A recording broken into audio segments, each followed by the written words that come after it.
Eighties கிட்ஸோட morning drinks அதாங்க coffee tea.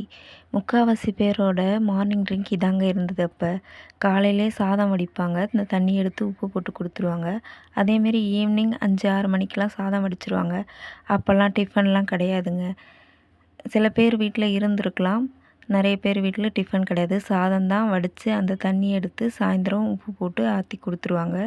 Body heat ஆச்சுன்னா அதில் பனங்கல்கண்டு போட்டு ஆற்றி கொடுப்பாங்க.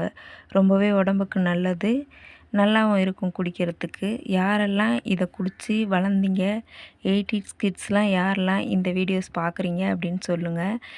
இப்போ உள்ள பசங்களாம் ஐயே இதை குடிப்பீங்களா அப்படின்னு கேட்குறாங்க. ரைஸ் வாட்டர் சீரம்னு ஃபேஸுக்கு ஹேருக்கெலாம் யூஸ் பண்ணிக்கிறாங்க. அப்போல்லாம் இந்த கஞ்சி தண்ணியை நாள் வடித்த தண்ணியை எடுத்து மறுநாள் சீயக்காத்தூள் போட்டு தலைக்கு தேய்ச்சி குளிப்பாங்க. பாடி ஹீட் ஆகாமல் இருக்கும், ஹேரும் நல்லாயிருக்கும். யாரெல்லாம் இந்த அன்னப்பால் குடித்து வளர்ந்தீங்கன்னு கமெண்ட்ஸில் சொல்லுங்கள். தேங்க்யூ.